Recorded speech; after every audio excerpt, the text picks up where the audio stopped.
നമസ്കാരം, എല്ലാവർക്കും മാനേജ്മെൻറ്റ് അക്കൗണ്ടിങ്ങിൻ്റെ മറ്റൊരു ക്ലാസ്സിലേക്ക് സ്വാഗതം. ഇന്ന് നമ്മൾ ഫണ്ട് ഫ്ലോ അനാലിസിസിലെ ഒരു പ്രോബ്ലം എങ്ങനെയാണ് സോൾവ് ചെയ്യുന്നതെന്നാണ് നോക്കുന്നത്. ഇത് അഡീഷണൽ ഇൻഫർമേഷൻസ് ഒന്നും ഇല്ലാത്തൊരു കണക്കാണ്, അതുകൊണ്ട് തന്നെ നമുക്ക് വളരെ പെട്ടെന്ന് പ്രിപ്പയർ ചെയ്യാൻ പറ്റും.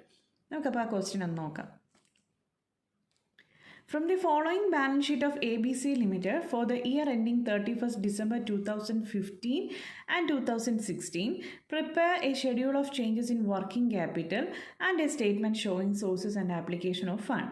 ഇവിടെ നമുക്ക് ABC ലിമിറ്റഡിൻ്റെ ബാലൻസ് ഷീറ്റ് തന്നിട്ടുണ്ട്. ഈ ബാലൻസ് ഷീറ്റ് വെച്ചിട്ട് നമുക്ക് വർക്കിംഗ് ക്യാപിറ്റൽ ഷെഡ്യൂളും പ്രിപ്പയർ ചെയ്യണം, അതുപോലെ ഫണ്ട് ഫ്ലോ സ്റ്റേറ്റ്മെൻറ്റും പ്രിപ്പയർ ചെയ്യണം. അപ്പം ഇങ്ങനൊരു ബാലൻസ് ഷീറ്റ് നമുക്ക് കിട്ടുവാണെങ്കിൽ ഇതിൽ ഓരോ ഐറ്റംസും എവിടെയാണ് എടുക്കുന്നതെന്ന് നമ്മൾ ആദ്യമേ ഒന്ന് ഓർത്തിരിക്കണം. ഇപ്പം ബാലൻസ് ഷീറ്റിൽ നമുക്ക് കറണ്ട് അസറ്റും കറണ്ട് ലൈബിലിറ്റിയാണ് തന്നിരിക്കുന്നതെങ്കിൽ നിങ്ങൾക്കറിയാം അതെവിടെയാണ് എടുക്കുക, വർക്കിംഗ് ക്യാപിറ്റൽ ഷെഡ്യൂളിലായിരിക്കും എടുക്കുന്നത്. ഇനി അതുപോലെ P&Lൻ്റെ ക്ലോസിംഗ് ബാലൻസും ഓപ്പണിംഗ് ബാലൻസും നമുക്ക് ബാലൻസ് ഷീറ്റിൽ തന്നിട്ടുണ്ടാവും. അതിപ്പോൾ എവിടേക്ക് നമ്മൾ എടുക്കും? ഫണ്ട് ഫ്രം ഓപ്പറേഷൻ്റെ കാൽക്കുലേഷനിൽ എടുക്കും. ഇനി ഇൻഫ്ലോ ഓഫ് ഫണ്ട് ഉണ്ടെങ്കിൽ, ഇൻഫ്ലോ ഓഫ് ഫണ്ട് എന്ന് പറഞ്ഞാൽ നിങ്ങൾക്ക് അറിയാമല്ലോ, ഓർഗനൈസേഷനിലേക്ക് ഫണ്ട് വരിക എന്നാണ് ഇൻഫ്ലോ ഓഫ് ഫണ്ടിൻ്റെ മീനിങ്. അപ്പം ഇൻഫ്ലോ ഓഫ് ഫണ്ട് ഉണ്ടെങ്കിൽ അതെന്തായിരിക്കും? സോഴ്സായിട്ട് നമ്മൾ എടുക്കും. സോഴ്സ് എവിടെയാണ് കാണിക്കുന്നത്? ഫണ്ട് ഫ്ലോ സ്റ്റേറ്റ്മെൻറ്റിൽ. അതുപോലെ ഔട്ട്ഫ്ലോ ഓഫ് ഫണ്ട് എന്ന് പറഞ്ഞാൽ ഓർഗനൈസേഷനിൽ നിന്ന് ഫണ്ട് പുറത്തേക്ക് പോവുക. അപ്പോൾ അങ്ങനെ ഏതെങ്കിലും ഒരു ഐറ്റം വരുന്നുണ്ടെങ്കിൽ അത് നമ്മൾ ആപ്ലിക്കേഷനായിട്ടും എടുക്കും. അപ്പോൾ ഈ ഒരു കാര്യം ഓർത്ത് വെച്ചിട്ട് വേണം നമ്മൾ ബാലൻസ് ഷീറ്റിൽ ഓരോ ഐറ്റത്തിനെയും നോക്കാൻ. അപ്പോൾ ഇവിടെ ABC ലിമിറ്റഡിൻ്റെ ബാലൻസ് ഷീറ്റിൽ ആദ്യമേ നമുക്ക് തന്നിരിക്കുന്ന ഐറ്റം എന്ന് പറയുന്നത് ഷെയർ ക്യാപിറ്റലാണ്. അപ്പം ഷെയർ ക്യാപിറ്റൽ 2015 4 ലക്ഷം രൂപ ഉണ്ടായിരുന്നു, അതിപ്പോൾ 5,70,75,000 ആയിട്ടുണ്ട്. അപ്പോൾ ഇത് കാണുമ്പോൾ നമുക്ക് മനസ്സിലാവുമല്ലോ, പ്രീവിയസ് ഇയറിൽ അവർ ഏകദേശം 4 ലക്ഷം രൂപയുടെ ഷെയർ ക്യാപിറ്റലായിരുന്നു ഇഷ്യൂ ചെയ്തിരുന്നത്, അതിപ്പോൾ 5,70,75,000 ആയി. എന്ന് പറഞ്ഞാൽ അതെന്താ മീൻ ചെയ്യുന്നത്? അവർ 1,70,75,000 രൂപയുടെ കൂടി ഷെയർ ഇഷ്യൂ ചെയ്തിട്ടുണ്ട് അല്ലേ? ഷെയർ ഇഷ്യൂ ചെയ്യുമ്പോൾ എന്താ സംഭവിക്കുന്നത്? അവർക്ക് പൈസ കിട്ടുവാണ്, പബ്ലിക്കിൽ നിന്ന് അവർ ഫണ്ട് കളക്ട് ചെയ്യുവാണ്. അപ്പം അതൊരു ഇൻഫ്ലോ ഓഫ് ഫണ്ടാണ്. അതുകൊണ്ട് തന്നെ ഷെയർ ക്യാപിറ്റൽ എന്തായിരിക്കും? ഒരു സോഴ്സ് ആയിരിക്കും. എന്തായിരിക്കും? ഒരു സോഴ്സ്. നിങ്ങൾക്ക് കാണാൻ പറ്റുന്നുണ്ടോ അത്? അപ്പം ഷെയർ ക്യാപിറ്റൽ എന്തായിരിക്കും? ഒരു സോഴ്സ് ആയിരിക്കും. അത് നമ്മൾ എവിടെയായിരിക്കും എടുക്കുന്നത്? ഫണ്ട് ഫ്ലോ സ്റ്റേറ്റ്മെൻറ്റിലായിരിക്കും നമ്മളത് എടുക്കുക. പിന്നെ റിസർവ്സ് ആൻഡ് സർപ്ലസിനകത്ത് ഒരു P&L തന്നിട്ടുണ്ട്. P&L 2015 14,000 രൂപയായിരുന്നു, പിന്നെ 2016 31,000 രൂപയായിട്ടുണ്ട്. അപ്പം ഈ P&L എന്ന് പറയുന്ന ഐറ്റം നമ്മൾ എവിടെ എടുക്കുമെന്ന് പറഞ്ഞു? ഫണ്ട് ഫ്രം ഓപ്പറേഷൻ്റെ കാൽക്കുലേഷനിൽ എടുക്കുമെന്ന് പറഞ്ഞു. ഫണ്ട് ഫ്രം ഓപ്പറേഷൻ്റെ കാൽക്കുലേഷനിൽ എങ്ങനെയാണ് എടുക്കുന്നത്? നിങ്ങൾക്കത് ഓർമ്മയുണ്ടോ? ഫണ്ട് ഫ്രം ഓപ്പറേഷൻ എങ്ങനെയാണ് കാൽക്കുലേറ്റ് ചെയ്യുന്നത്? ക്ലോസിംഗ് ബാലൻസ് ഓഫ് P&L നിന്ന് ഓപ്പണിംഗ് ബാലൻസ് ഓഫ് P&L കുറച്ചുകൊണ്ട് നമ്മൾ ആദ്യം എന്ത് കണ്ടുപിടിക്കും? നെറ്റ് പ്രോഫിറ്റ് കണ്ടുപിടിക്കും. ആ നെറ്റ് പ്രോഫിറ്റിനോട് കൂടി നോൺ ഓപ്പറേറ്റിംഗ് എക്സ്പെൻസ് ആഡ് ചെയ്തിട്ട് നോൺ ഓപ്പറേറ്റിംഗ് ഇൻകം ലെസ് ചെയ്യുമ്പോഴായിരിക്കും നമുക്ക് എന്ത് കിട്ടുക? ഫണ്ട് ഫ്രം ഓപ്പറേഷൻ കിട്ടുക. എങ്ങനെയാണ്? ക്ലോസിംഗ് ബാലൻസ് ഓഫ് P&L നിന്ന് ഓപ്പണിംഗ് ബാലൻസ് ഓഫ് P&L കുറച്ച് നമ്മൾ നെറ്റ് പ്രോഫിറ്റ് കണ്ടുപിടിക്കും. ആ നെറ്റ് പ്രോഫിറ്റിനോട് കൂടി നോൺ ഓപ്പറേറ്റിംഗ് എക്സ്പെൻസ് ആഡ് ചെയ്ത് നോൺ ഓപ്പറേറ്റിംഗ് ഇൻകം ലെസ് ചെയ്യുമ്പം നമുക്ക് എന്ത് കിട്ടും? ഫണ്ട് ഫ്രം ഓപ്പറേഷൻ കിട്ടും. അപ്പോൾ P&L എന്ന് പറയുന്ന ഐറ്റം നമ്മൾ എവിടേക്കായിരിക്കും എടുക്കുക? ഫണ്ട് ഫ്രം ഓപ്പറേഷനിലേക്കായിരിക്കും എടുക്കുക. പിന്നെ കറണ്ട് ലൈബിലിറ്റി ഉണ്ട്. പിന്നെ അതുപോലെ ഒരു കാര്യം, P&Lൻ്റെ 2015 14,000 രൂപ തന്നിട്ടുണ്ട്, 2016 31,000 രൂപ തന്നിട്ടുണ്ട്. അപ്പം ഈ 14,000 രൂപയാണ് ഓപ്പണിംഗ് ബാലൻസ് എന്ന് പറയുന്നത്. കാരണം എന്താ? 2015 ക്ലോസിംഗ് ആണ് 2016 ഓപ്പണിംഗ് എന്ന് പറയുന്നത്. അപ്പം 14,000 രൂപയാണ് അതിൻ്റെ ഓപ്പണിംഗ് എന്ന് പറയുന്നത്. ഈ കാര്യം കൂടെ ഓർത്തിരിക്കുക. ഇനി കറണ്ട് ലൈബിലിറ്റിയിൽ നമുക്കൊരു ക്രെഡിറ്റേഴ്സ് തന്നിട്ടുണ്ട്. ക്രെഡിറ്റേഴ്സ് നേരത്തെ 1,06,000 രൂപയായിരുന്നു, അതിപ്പോൾ 70,000 രൂപയായിട്ടുണ്ട്. അപ്പം കറണ്ട് ലൈബിലിറ്റി കുറഞ്ഞിട്ടുണ്ട്. അപ്പം ഈ ഇങ്ങനെ ക്രെഡിറ്റേഴ്സ് കുറയുമ്പം വർക്കിംഗ് ക്യാപിറ്റൽ എന്ത് എഫക്റ്റാണ് ഉണ്ടായിരിക്കുന്നതെന്ന് നമ്മളെവിടെ കാണിക്കും? വർക്കിംഗ് ക്യാപിറ്റൽ ഷെഡ്യൂളിൽ കാണിക്കും. അപ്പം ലൈബിലിറ്റിയിൽ ഷെയർ ക്യാപിറ്റൽ സോഴ്സായിട്ട് കാണിക്കും. P&L നമ്മൾ ഫണ്ട് ഫ്രം ഓപ്പറേഷൻ്റെ കാൽക്കുലേഷനിലെടുക്കും. അതുപോലെ ക്രെഡിറ്റേഴ്സ് നമ്മൾ വർക്കിംഗ് ക്യാപിറ്റൽ ഷെഡ്യൂളിലും എടുക്കും. ഇനി അസറ്റിലേക്ക് പോകുമ്പം നമുക്ക് ഇവിടെ tangible asset land and building ആണ് തന്നിരിക്കുന്നത്. ലാൻഡ് ആൻഡ് ബിൽഡിംഗ് നേരത്തെ 75,000 ആയിരുന്നു, അതിപ്പോൾ 1 lakh ആയിട്ടുണ്ട്. അപ്പോൾ അതെന്താ മീൻ ചെയ്യുന്നത്? 25,000 രൂപയുടെ കൂടി ലാൻഡ് ആൻഡ് ബിൽഡിംഗ് കൂടിയിട്ടുണ്ട്. എന്ന് വെച്ചാൽ 25,000 രൂപയുടെയും കൂടി ലാൻഡ് ആൻഡ് ബിൽഡിംഗ് പർച്ചേസ് ചെയ്തിട്ടുണ്ട്. അപ്പം പർച്ചേസ് ചെയ്യുമ്പോൾ എന്താ സംഭവിക്കുന്നത്? നമ്മുടെ കയ്യിൽ നിന്ന് ക്യാഷ് പുറത്തേക്ക് പോകല്ലേ, നമ്മുടെ തന്നെ ഫേമിൻ്റെ കയ്യിൽ നിന്ന് ക്യാഷ് പുറത്തേക്ക് പോകല്ലേ. അപ്പം പുറത്തേക്ക് പോകുമ്പോൾ അത് ഔട്ട്ഫ്ലോ ഓഫ് ഫണ്ടാണ്. ഔട്ട്ഫ്ലോ ഓഫ് ഫണ്ട് ആയതുകൊണ്ട് തന്നെ നമ്മളിന്ന് എന്തായിട്ടായിരിക്കും കാണിക്കുന്നത്? ആപ്ലിക്കേഷനായിട്ടായിരിക്കും കാണിക്കുന്നത്. ഇനി കറണ്ട് അസറ്റ്സ് ആണ് നമുക്ക് തന്നിരിക്കുന്നത്. ഏതൊക്കെ ഐറ്റംസ് ഉണ്ട്? സ്റ്റോക്ക് ഉണ്ട്, ഡെറ്റേഴ്സ് ഉണ്ട്, ക്യാഷ് ആൻഡ് ക്യാഷ് ഇക്വലൻസ് ഉണ്ട്. അപ്പം ഈ ഓരോ ഐറ്റംസും, അപ്പം സ്റ്റോക്ക് എന്ന് പറയുന്നത് നേരത്തെ 1,21,000 ആയിരുന്നു, അത് 1,36,000 ആയിട്ട് അപ്പം ഒന്ന് ഇൻക്രീസ് ചെയ്തിട്ടുണ്ട്. അപ്പോൾ ഇൻക്രീസ് ചെയ്യുമ്പോൾ വർക്കിംഗ് ക്യാപിറ്റൽ എന്താണ് എഫക്റ്റ് ഉണ്ടാകുന്നത് നമുക്ക് എവിടെ കാണിക്കും? വർക്കിംഗ് ക്യാപിറ്റൽ ഷെഡ്യൂളിൽ കാണിക്കും. അപ്പം ഈ 3 ഐറ്റത്തിൻ്റെയും ഇൻക്രീസും ഡിക്രീസും നമ്മളെവിടെ കാണിക്കും? വർക്കിംഗ് ക്യാപിറ്റൽ ഷെഡ്യൂളിനകത്ത് കാണിക്കും. അപ്പം ഇത്രയും കാര്യം നോക്കി വെച്ചിട്ട് വേണം നമ്മൾ ഏതൊക്കെ പ്രിപ്പയർ ചെയ്യാൻ? വർക്കിംഗ് ക്യാപിറ്റൽ ഷെഡ്യൂളും ഫണ്ട് ഫ്ലോ സ്റ്റേറ്റ്മെൻറ്റും പ്രിപ്പയർ ചെയ്യാൻ. അപ്പം നമുക്ക് വർക്കിംഗ് ക്യാപിറ്റൽ ഷെഡ്യൂൾ എങ്ങനെയാണ് പ്രിപ്പയർ ചെയ്യുന്നതെന്ന് നോക്കാം. ഇവിടെ ഞാൻ വർക്കിംഗ് ക്യാപിറ്റൽ ഷെഡ്യൂൾ വരച്ചിട്ടിട്ടുണ്ട്. വർക്കിംഗ് ക്യാപിറ്റൽ ഷെഡ്യൂൾ എങ്ങനെയാണ് പ്രിപ്പയർ ചെയ്യുന്നതെന്നുള്ളത് നമ്മൾ ക്ലാസ് 1 പറഞ്ഞിട്ടുണ്ട്. ആർക്കെങ്കിലും ഡൗട്ട് ഉണ്ടെങ്കിൽ ആ വീഡിയോ ഒന്ന് കാണുന്നത് നല്ലതായിരിക്കും. അപ്പോൾ ഇവിടെ പർട്ടിക്കുലേഴ്സ് കോളം, 2 എമൗണ്ട് കോളം, പിന്നെ വർക്കിംഗ് ക്യാപിറ്റൽ ഉണ്ടാകുന്ന ചേഞ്ചസ് കാണിക്കാൻ ഇൻക്രീസ് ഡിക്രീസ് കോളം, ഇത്രയാണ് നമുക്ക് ആവശ്യം. ഇനി പർട്ടിക്കുലേഴ്സ് കോളത്തിൽ നമ്മൾ കാണിക്കുന്ന 2 ഐറ്റം എന്ന് പറയുന്നത് കറണ്ട് അസറ്റും കറണ്ട് ലൈബിലിറ്റി ആയിരിക്കും. അതെന്താ അങ്ങനെ കാണിക്കുന്നതെന്ന് നിങ്ങൾക്ക് അറിയാമല്ലോ. വർക്കിംഗ് ക്യാപിറ്റൽ എന്ന് പറയുന്നത് എങ്ങനെയാണ് നമ്മൾ കണ്ടുപിടിക്കുന്നത്? കറണ്ട് അസറ്റിൽ നിന്ന് കറണ്ട് ലൈബിലിറ്റി കുറച്ചിട്ടായിരിക്കും നമ്മൾ വർക്കിംഗ് ക്യാപിറ്റൽ കണ്ടുപിടിക്കുന്നത്. അപ്പോൾ നമുക്ക് ബാലൻസ് ഷീറ്റിൽ തന്നിരിക്കുന്ന കറണ്ട് അസറ്റ് നമ്മൾ അതുപോലെ എടുത്ത് എഴുതിയിട്ടുണ്ട് ഇവിടെ. അതുപോലെ കറണ്ട് ലൈബിലിറ്റി നമുക്ക് ഒരു ഐറ്റമേ ഉള്ളൂ, ക്രെഡിറ്റേഴ്സ്, അത് നമ്മൾ എടുത്ത് എഴുതിയിട്ടുണ്ട്. ഇനി നമുക്ക് വർക്കിംഗ് ക്യാപിറ്റൽ കണ്ടുപിടിക്കണം. വർക്കിംഗ് ക്യാപിറ്റൽ കണ്ടുപിടിക്കാൻ നമുക്ക് എന്ത് വേണം? ടോട്ടൽ കറണ്ട് അസറ്റും വേണം, ടോട്ടൽ കറണ്ട് ലൈബിലിറ്റിയും വേണം. അപ്പോൾ ഇവിടെ കറണ്ട് അസറ്റ് ഒരു 3 ഐറ്റംസ് ഉണ്ട്. ആ 3 ഐറ്റത്തിൻ്റെയും പ്രീവിയസ് ഇയറിലെയും കറണ്ട് ഇയറിലെ എമൗണ്ട് നമ്മളിവിടെ അതുപോലെ എടുത്ത് എഴുതി വെച്ചിട്ടുണ്ട്. ഈ 3 ഐറ്റംസും ടോട്ടൽ ചെയ്ത് നമ്മൾ എന്ത് കണ്ടുപിടിക്കണം? 2015 ടോട്ടൽ കറണ്ട് അസറ്റും കണ്ടുപിടിക്കണം, 2016 ടോട്ടൽ കറണ്ട് അസറ്റും കണ്ടുപിടിക്കണം. ഇനി നമ്മൾ എന്ത് എഴുതണം? ടോട്ടൽ കറണ്ട് ലൈബിലിറ്റി എഴുതണം. ഇവിടെ നമുക്ക് ക്രെഡിറ്റേഴ്സ് മാത്രമേ ഉള്ളൂ. അപ്പോൾ ടോട്ടൽ കറണ്ട് ലൈബിലിറ്റി എന്ന് പറയുന്നത് ക്രെഡിറ്റേഴ്സിൻ്റെ അതേ എമൗണ്ട് തന്നെ ആയിരിക്കും. അപ്പം നമുക്കിവിടെ എന്താണ്? സ്റ്റോക്കും ഡെറ്റേഴ്സും ക്യാഷും ആഡ് ചെയ്ത് 2015 കറണ്ട് അസറ്റ് എന്ന് പറഞ്ഞാൽ ടോട്ടൽ കറണ്ട് അസറ്റ് എന്ന് പറഞ്ഞാൽ 4,45,000 കിട്ടിയിട്ടുണ്ട്. അതുപോലെ 2015 ടോട്ടൽ കറണ്ട് ലൈബിലിറ്റി എന്ന് പറയുന്നത് 1,06,000 വന്നിട്ടുണ്ട്. അപ്പം ഈ 4,45,000 നിന്ന് 1,06,000 കുറയ്ക്കുമ്പം നമുക്ക് 2015 വർക്കിംഗ് ക്യാപിറ്റൽ കിട്ടും. അത് ഏകദേശം 3,39,000 വരുന്നുണ്ട്. അപ്പോൾ ഇതേപോലെ നമുക്ക് എന്തും കണ്ടുപിടിക്കണം? 2016 വർക്കിംഗ് ക്യാപിറ്റലും കണ്ടുപിടിക്കണം. അപ്പോൾ 2016 ടോട്ടൽ കറണ്ട് അസറ്റ് എന്ന് പറയുന്നത് 5,76,000 ആണ്. അതുപോലെ കറണ്ട് ലൈബിലിറ്റി എന്ന് പറയുന്നത് 70,000 ആണ്. ഇത് തമ്മിലുള്ള ഡിഫറൻസ് എടുക്കുമ്പോൾ നമുക്ക് വർക്കിംഗ് ക്യാപിറ്റൽ 5,06,000 എന്നും കിട്ടും.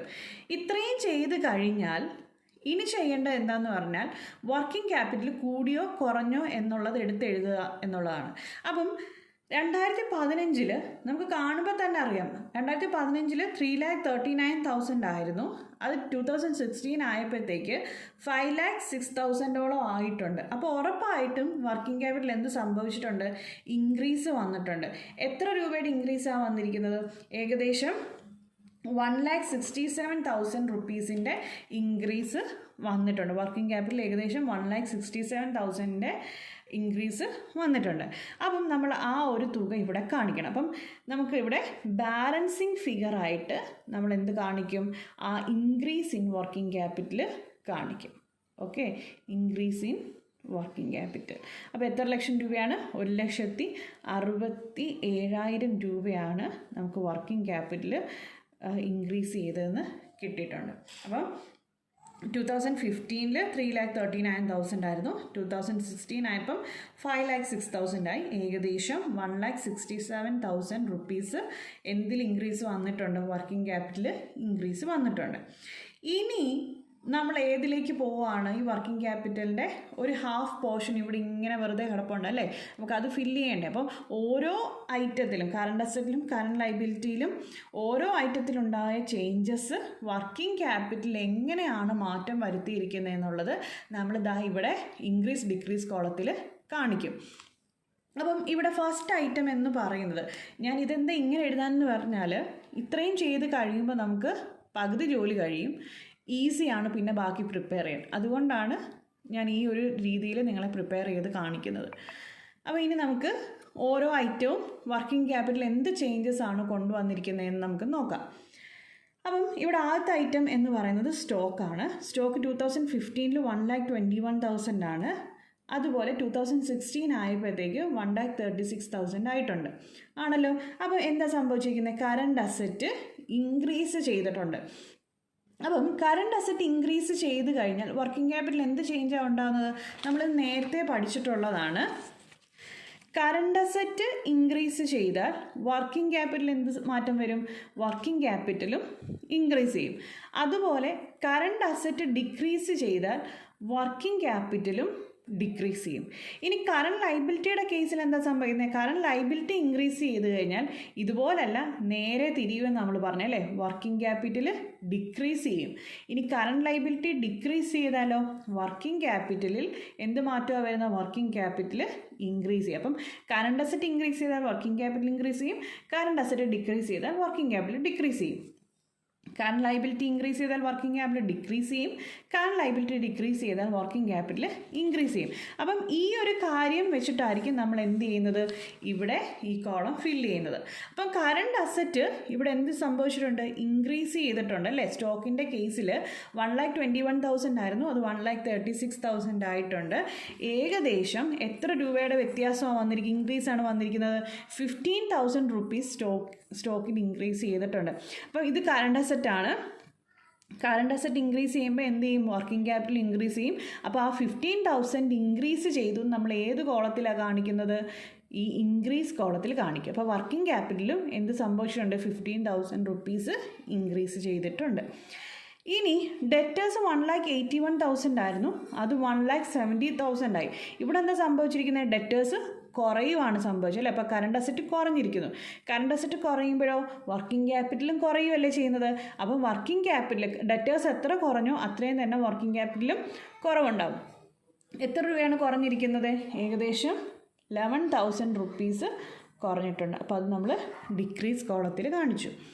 ഇനി ക്യാഷിൻ്റെ കേസിൽ 1,43,000 ആയിരുന്നു ക്യാഷിൻ്റെ 2015 ബാലൻസ്. 16 ആയപ്പോഴത്തേക്ക് 2,70,000 ആയി. എത്ര രൂപയോളം ഇൻക്രീസ് ചെയ്തിട്ടുണ്ട്? ഏകദേശം 1,27,000 റുപ്പീസോളം ക്യാഷിൽ ഇൻക്രീസ് വന്നിട്ടുണ്ട്. അപ്പം ക്യാഷ് ഇൻക്രീസ് ചെയ്താൽ വർക്കിംഗ് ക്യാപിറ്റൽ എന്ത് സംഭവിക്കും? ഇൻക്രീസ് വരും. അപ്പോൾ ആ 1,27,000 റുപ്പീസ് നമ്മൾ എവിടെയാണ് കാണിക്കുന്നത്? ഇൻക്രീസ് കോളത്തിൽ കാണിക്കും. അപ്പം നമ്മൾ ഈ അസറ്റിൻ്റെ എഫക്റ്റ് എല്ലാം എഴുതിയിട്ടുണ്ട്. ഇനി നമുക്ക് എന്ത് ചെയ്യണം? ലൈബിലിറ്റി, കറണ്ട് ലൈബിലിറ്റിയുടെ എഫക്റ്റ് എഴുതണം. കറണ്ട് ലൈബിലിറ്റി നേരത്തെ 1,06,000 എന്ന് വെച്ചാൽ ക്രെഡിറ്റേഴ്സ് നേരത്തെ 1,06,000 ആയിരുന്നു, അതിപ്പം 70,000 ആയിട്ടുണ്ട്. അപ്പം ക്രെഡിറ്റേഴ്സ് ഇവിടെ എന്താ ചെയ്തിരിക്കുന്നത്? കുറഞ്ഞിരിക്കും. അപ്പം കറണ്ട് ലൈബിലിറ്റി കുറഞ്ഞു. കറണ്ട് ലൈബിലിറ്റി കുറയുമ്പോൾ വർക്കിംഗ് ക്യാപിറ്റൽ എന്താ സംഭവിക്കുന്നത്? അത്രത്തോളം രൂപ ഇൻക്രീസ് ചെയ്യുമെന്നാണ് നമ്മൾ പഠിച്ചിരിക്കുന്നത് അല്ലേ? അപ്പോൾ ഇവിടെ ഏകദേശം 36,000 രൂപ കുറഞ്ഞിട്ടുണ്ട്. 36,000 റുപ്പീസോളം കുറഞ്ഞിട്ടുണ്ട് ക്രെഡിറ്റേഴ്സിൽ. അപ്പം വർക്കിംഗ് ക്യാപിറ്റൽ അത്രയും രൂപ എന്ത് ചെയ്യും? ഇൻക്രീസ് സംഭവിക്കും. അപ്പം നമ്മൾ ഏത് കോളത്തിലാണ് എഴുതുന്നത്? ഇവിടെ മാത്രമേ നിങ്ങൾക്ക് തെറ്റാൻ ചാൻസ് ഉള്ളൂ. അപ്പോൾ അതൊന്ന് ശ്രദ്ധിക്കുക. അപ്പോൾ ഇവിടെ ഏത് കോളത്തിലാണ് നമ്മൾ എഴുതുന്നത്?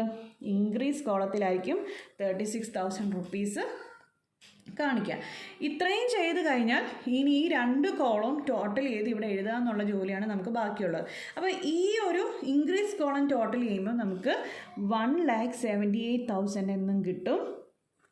അതുപോലെ ഡിക്രീസ് കോളത്തിൽ ഒരു ഐറ്റമേ ഉള്ളൂ, അത് എത്രയും കിട്ടും? 11,000 എന്നും കിട്ടും.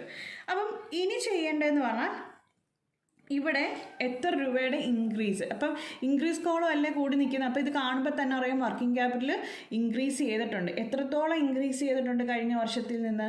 അത് ഇത് തമ്മിലുള്ള ബാലൻസ് എടുക്കുമ്പോൾ മനസ്സിലാവും. അപ്പോൾ 1,78,000 നിന്ന് 11,000 കുറയ്ക്കുമ്പോൾ 1,67,000 തന്നെ നമുക്കിവിടെ കിട്ടും. അപ്പം ഇത് കിട്ടിയില്ലെങ്കിൽ നമ്മൾ നേരത്തെ കണ്ടുപിടിച്ചതുമായിട്ട് മാറ്റം ഉണ്ടെങ്കിൽ നമ്മുടെ കണക്ക് എവിടെയെങ്കിലും തെറ്റി എന്ന് വേണം നമ്മൾ മനസ്സിലാക്കാൻ.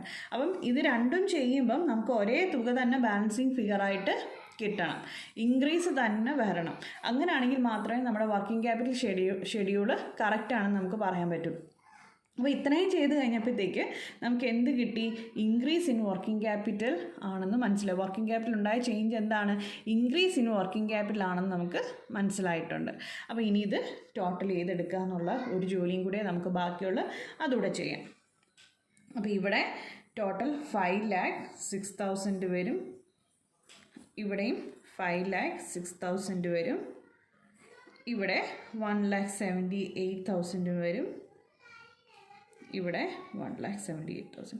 അപ്പോൾ ഇത്രയും ആക്കി നമ്മൾ ബാലൻസ് ചെയ്ത് കഴിയുമ്പോഴത്തേക്ക് നമ്മൾ വർക്കിംഗ് ക്യാപിറ്റൽ ഷെഡ്യൂൾ കംപ്ലീറ്റ് ആയി. ഇനി നമുക്ക് നേരെ ഫണ്ട് ഫ്ലോ സ്റ്റേറ്റ്മെൻറ്റിലേക്കല്ല പോകേണ്ടത്, ഫണ്ട് ഫ്രം ഓപ്പറേഷൻ്റെ കാൽക്കുലേഷനിലേക്കാണ് പോകേണ്ടത്. പക്ഷേ ഇവിടെ നമുക്ക് വലിയ കാൽക്കുലേഷൻ ഒന്നുമില്ല. ആകപ്പാട് നമുക്ക് ബാലൻസ് ഷീറ്റിൽ എന്ത് മാത്രമേ ഉള്ളൂ?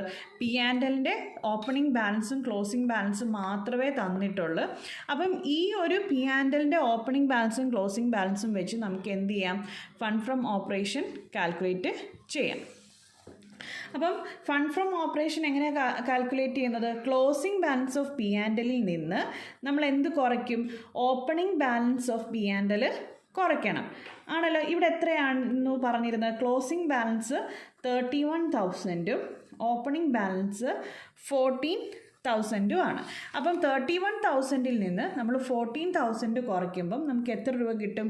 17,000 എന്ന് കിട്ടും. അപ്പോൾ ഈ 17,000 ആയിരിക്കും എന്ത്? Fund from operation. അപ്പോൾ ഫണ്ട് ഫ്രം ഓപ്പറേഷൻ്റെ കാൽക്കുലേഷനും കഴിഞ്ഞു. ഇനി നമുക്ക് എന്ത് പ്രിപ്പയർ ചെയ്യാം? ഫണ്ട് ഫ്ലോ സ്റ്റേറ്റ്മെൻറ്റ് പ്രിപ്പയർ ചെയ്യാം. അപ്പം ഇതാണ് നമ്മുടെ ഫണ്ട് ഫ്ലോ സ്റ്റേറ്റ്മെൻറ്റ് എന്ന് പറയുന്നത്. ഞാനിവിടെ ഓൾറെഡി ഇത് പ്രിപ്പയർ ചെയ്തിട്ടിരിക്കുകയാണ് നമ്മുടെ എളുപ്പത്തിന് വേണ്ടിയിട്ട്. അപ്പം ഇതിൻ്റെ ലെഫ്റ്റ് സൈഡിൽ നമ്മൾ സോഴ്സസും കാണിക്കും, റൈറ്റ് സൈഡിൽ നമ്മൾ ആപ്ലിക്കേഷനും കാണിക്കും. അപ്പം ഇൻഫ്ലോ ഓഫ് ഫണ്ടിനെയാണ് നമ്മൾ സോഴ്സായിട്ട് കാണിക്കുന്നത്, ഔട്ട്ഫ്ലോ ഓഫ് ഫണ്ടിനെയാണ് ആപ്ലിക്കേഷനായിട്ട് കാണിക്കുക. ഇൻഫ്ലോ ഔട്ട്ഫ്ലോ എന്ന് പറഞ്ഞാൽ നിങ്ങൾക്ക് അറിയാമല്ലോ, ഫേമിലേക്ക് ഫണ്ട് വരുവാണെങ്കിൽ അത് ഇൻഫ്ലോ അല്ലെങ്കിൽ സോഴ്സ് ആയിരിക്കും. ആപ്ലിക്കേഷൻ എന്ന് പറയുന്നത് ഫേമിന് പുറത്തേക്ക് പോകുന്ന ഫണ്ട് അല്ലെങ്കിൽ ഔട്ട്ഫ്ലോ ഓഫ് ഫണ്ടിനെ ആയിരിക്കും നമ്മൾ ആപ്ലിക്കേഷൻ എന്ന് പറയുന്നത്. അപ്പം ഈ ക്വസ്റ്റ്യനിൽ നമ്മൾ 2 ഐറ്റംസ് ആണ് ഫണ്ട് ഫ്ലോ സ്റ്റേറ്റ്മെൻറ്റിലേക്ക് വരുന്നതായിട്ട് പറഞ്ഞത്. അതിൽ ഒന്ന് ഷെയർ ക്യാപിറ്റലും പിന്നെ ലാൻഡ് ആൻഡ് ബിൽഡിങ്ങും ആണ്. ഷെയർ ക്യാപിറ്റൽ ഇവിടെ 1,75,000 റുപ്പീസോളം ഇൻക്രീസ് ചെയ്തു എന്നാണ് നമ്മൾ പറഞ്ഞത്. അതുകൊണ്ട് തന്നെ ഒരു ഷെയർ ഇഷ്യൂ ചെയ്തിരിക്കുകയെന്ന് നമുക്ക് മനസ്സിലായി. ഇഷ്യൂ ഓഫ് ഷെയർ എന്ന് പറയുന്നത് ഒരു സോഴ്സ് ആണ് അല്ലേ, ഫണ്ട് കണ്ടെത്താനുള്ളൊരു മാർഗ്ഗമാണ് ഷെയർ ഇഷ്യൂ ചെയ്യുന്നതെന്ന് പറയുന്നത്. അപ്പോൾ ഷെയർ ഇഷ്യൂ ചെയ്ത വഴി 1,75,000 റുപ്പീസ് ആർക്ക് കിട്ടിയിട്ടുണ്ട്? ഫേമിന് കിട്ടിയിട്ടുണ്ട്. അതുകൊണ്ട് തന്നെ അതെന്തായിരിക്കും? ഒരു സോഴ്സ് ആയിരിക്കും. പിന്നെ നമ്മൾ ലാൻഡ് ആൻഡ് ബിൽഡിങ്ങിൻ്റെ കേസിൽ പറഞ്ഞത് എന്തായിരുന്നു? നേരത്തെ 75,000 ആയിരുന്നു, അത് 1 lakh ആയി എന്ന് പറഞ്ഞാൽ 25,000 റുപ്പീസിൻ്റെയും കൂടെ ലാൻഡ് അവർ പർച്ചേസ് ചെയ്തിട്ടുണ്ട്. പർച്ചേസ് ചെയ്തപ്പം എന്താ സംഭവിച്ചിരിക്കുന്നത്? കയ്യിൽ നിന്ന് ഫണ്ട് പോയിരിക്കുകയാണ് അല്ലേ, ഫേമിൻ്റെ കയ്യിൽ നിന്ന് എന്ത് ചെയ്തിരിക്കുകയാണ്? ഫണ്ട് പോയിരിക്കുകയാണ്. അതുകൊണ്ട് തന്നെ അത് ആപ്ലിക്കേഷൻ ഓഫ് ഫണ്ടും ആയിരിക്കും. ഈ 2 ഐറ്റം പോലെ തന്നെ പിന്നെ വരുന്ന പ്രധാനപ്പെട്ട 2 ഐറ്റംസാണ് ഫണ്ട് ഫ്രം ഓപ്പറേഷനും ഇൻക്രീസ് ഇൻ വർക്കിംഗ് ക്യാപിറ്റൽ. നമ്മൾ ഓൾറെഡി പഠിച്ചതാണ് ഫണ്ട് ഫ്രം ഓപ്പറേഷൻ എന്ന് പറയുന്നത് ഒരു സോഴ്സ് ആണെന്ന്. അപ്പം ഫണ്ട് ഫ്രം ഓപ്പറേഷൻ ഇവിടെ 17,000 റുപ്പീസാണ് നമുക്ക് കിട്ടിയിരിക്കുന്നത്. ആ തുകയെ നമ്മൾ സോഴ്സായിട്ട് കാണിക്കും. അതുപോലെ ഇൻക്രീസ് ഇൻ വർക്കിംഗ് ക്യാപിറ്റലിനെ നമ്മൾ ആപ്ലിക്കേഷനായിട്ടാണ് കാണിച്ചിരിക്കുന്നത്. കാരണം എന്താ? വർക്കിംഗ് ക്യാപിറ്റൽ എന്ന് പറഞ്ഞാൽ ഡേ ടു ഡേ നീഡ്സിന് വേണ്ടിയിട്ടാണ് നമുക്ക് വർക്കിംഗ് ക്യാപിറ്റൽ യൂസ് ചെയ്യുന്നത്. അപ്പം നേരത്തെ ഉണ്ടായിരുന്നതിനേക്കാൾ കൂടുതൽ തുക നമ്മളിപ്പോൾ വർക്കിംഗ് ക്യാപിറ്റലായിട്ട് യൂസ് ചെയ്തു എന്ന് പറഞ്ഞാൽ അത്രയും സ്പെൻഡ് ചെയ്തു എന്നാണ് അതിൻ്റെ മീനിങ്. അപ്പോൾ സ്പെൻഡ് ചെയ്യുമ്പോൾ എന്താണ്? ഔട്ട്ഫ്ലോ ഓഫ് ഫണ്ടാണ്. അതുകൊണ്ട് അത് ഇൻക്രീസ് ഇൻ വർക്കിംഗ് ക്യാപിറ്റൽ എന്തായി മാറും? ഒരു ആപ്ലിക്കേഷനായിട്ട് മാറും. അപ്പം ഇത്രയും ഐറ്റംസ് മാത്രമേ നമുക്ക് ഫണ്ട് ഫ്ലോ സ്റ്റേറ്റ്മെൻറ്റിൽ എടുക്കാനുള്ളൂ. ഇനി നെക്സ്റ്റ് എന്ന് പറഞ്ഞാൽ ഈ 2 എമൗണ്ട് കോളം നമ്മൾ ടോട്ടൽ ചെയ്ത് ടാലി ആക്കുക എന്നുള്ളതാണ്. അപ്പം ഇവിടെ നമുക്ക് 1,92,000 റുപ്പീസിൽ ഇത് രണ്ടും ടോട്ടൽ ചെയ്ത് കിട്ടും, ടാലിയായി കിട്ടും. ടാലിയായി കിട്ടിയത് കൊണ്ട് തന്നെ നമ്മുടെ ഈ കണക്ക് ശരിയാണെന്ന് നമുക്ക് പറയാം. ഇത് ടാലി ആയില്ലെങ്കിൽ നമ്മുടെ കണക്ക് എവിടെയോ തെറ്റിയിട്ടുണ്ടെന്നാണ് അതിൻ്റെ മീനിങ്. അപ്പം ഇത്രയേ ഉള്ളൂ ഈ കണക്ക്. വളരെ സിമ്പിളായിട്ടുള്ള കണക്കാണ്. അപ്പോൾ എന്താണ് ഈ കണക്കിങ്ങനെ തരാനുള്ള കാരണമെന്ന് വെച്ചാൽ ബേസിക് ആയിട്ടുള്ള കാര്യം നമ്മൾ മനസ്സിലാക്കിയാൽ മാത്രമേ നമുക്ക് അഡീഷണൽ ഇൻഫോർമേഷൻ വരുന്ന കണക്കുകൾ ചെയ്യാൻ എളുപ്പമാവും. അപ്പോൾ ഈ കണക്ക് എല്ലാവരും ഒന്ന് നോക്കുക. നമുക്ക് നെക്സ്റ്റ് വീഡിയോയിൽ അടുത്ത കണക്ക് നോക്കാം.